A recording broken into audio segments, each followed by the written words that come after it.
बालों का झड़ना आज के समय में एक आम समस्या बनता जा रहा है और यह समस्या पुरुषों में ही नहीं महिलाओं में भी बढ़ती देखी गई है।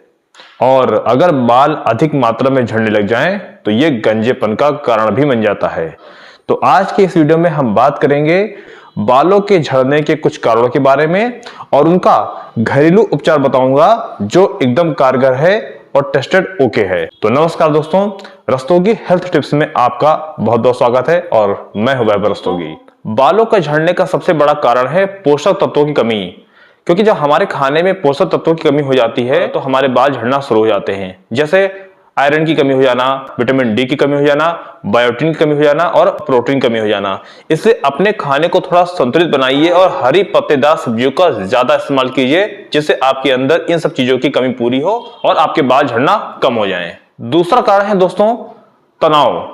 आज के समय में, आज की भागदौड़ की दुनिया में तनाव होना एक आम समस्या होता जा रहा है। इसलिए अपने आप को थोड़ा सा तनाव से दूर रखिए और व्यर्थ की चिंता मत कीजिए। चिंता तब भी हो जाती है जब हम नहा के आते हैं और कंघे से बाल खींचते हैं और उस कंघे को ऐसे देखते हैं, अगर उसके अंदर 4-6 बाल फंसे आते हैं तो ये भी टेंशन होने लगती है, अरे यार मेरे बाल झड़ना शुरू हो गए, जबकि वो झड़ने का कारण नहीं है और इस वजह से भी बाल झड़ना शुरू हो जाते हैं क्योंकि आप सोचते हैं कि मेरे बाल झड़ रहे हैं। बालों के झड़ने का एक कारण और है कि बालों की सही देखभाल न करना, जैसे ज्यादा कंघा करना बालों में और तरह तरह के शैम्पू का इस्तेमाल करना और कंडीशनर का इस्तेमाल करना। गीले बालों में ड्रायर का इस्तेमाल करने से भी बाल झड़ना शुरू हो जाते हैं। तो प्लीज आप लोग इन सब चीजों से बचिए, वरना बालों को झड़ने से कोई नहीं रोक सकता है और गंजेपन का शिकार हो ही जाएंगे आप लोग।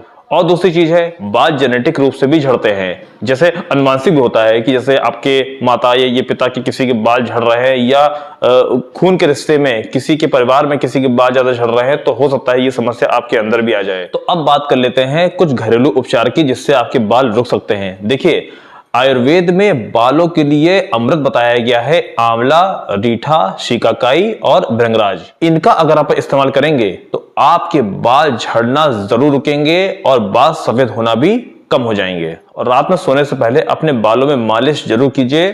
सरसों के तेल की मालिश करिए या बादाम के तेल की मालिश कीजिए या आंवले के तेल की मालिश कीजिए। ये सब तेल भी बालों को मजबूत बनाते हैं। लेकिन मॉर्निंग में बाल धोने के लिए आप किसी भी कंपनी का शैम्पू इस्तेमाल मत कीजिएगा। ये जो अभी मैंने आपको बताया आंवला, रीठा, शिकाकाई, इन सब के इस्तेमाल से ही आप बाल धोइएगा तो आपके बाल बच जाएंगे। देखिए, अब बात कर लेते हैं आपके डाइट की। आपको अपनी डाइट में vitamin A, vitamin B, vitamin C, vitamin D, इन चारों का इस्तेमाल करना है और हरी पत्तेदार सब्जियों का, ड्राई फ्रूट का और फलों का ज्यादा इस्तेमाल कीजिएगा। ये सब आपके बालों को बहुत स्ट्रांग बनाते हैं। अब बात कर लेते हैं बालों की सफाई की। देखिए, आपको अपने बालों को बहुत अच्छे से साफ करना है क्योंकि दिन भर की भाग दौड़ में बालों में इतनी धूल मिट्टी इकट्ठा हो जाती है, उससे भी बाल झड़ना शुरू हो जाते हैं। देखिए, बाल में कभी भी हेयर ऑयल लगाइए तो आप रात में लगाइए। अगर आप दिन में बालों में तेल लगाकर निकलेंगे तो दुनिया भर की धूल, मिट्टी, गंदगी आपके बालों में चिपकेगी और आपके बाल कमजोर हो जाएंगे, उससे भी बाल टूटना शुरू हो जाएंगे। रात में हेयर ऑयल लगाने के बाद सवेरे आप बालों को अच्छे से धोइए और वही कोई भी शैम्पू का इस्तेमाल मत कीजिएगा। सिर्फ आप आंवला, रीठा, शिकाकाई इसी का इस्तेमाल कीजिएगा। शैम्पू का इस्तेमाल बताता ना, शैम्पू बालों के लिए जहर है। तो दोस्तों, इस वीडियो में आप समझ गए हैं कि बालों की किस तरह से देखभाल करनी है और किस तरह से आप घरेलू उपचार करके अपने बालों को टूटने, झड़ने से बचा सकते हैं। दोस्तों, मेरी अगली जो वीडियो आएगी वो होगी बालों के सफेद होने की समस्या पर। तो इनके भी कारणों के बारे में हम बात करेंगे और वो इसका भी आपको घरेलू ऐसा उपचार बताऊंगा जो बहुत ही कारगर होगा। तो दोस्तों, आपसे छोटी सी गुजारिश है कि हमारे चैनल को सब्सक्राइब कीजिए क्योंकि आपको हमारे चैनल पर स्वास्थ्य और बीमारियों को ठीक करने के लिए बिल्कुल घरेलू और नेचुरल उपाय ही मिलेंगे। तब तक के लिए नमस्कार।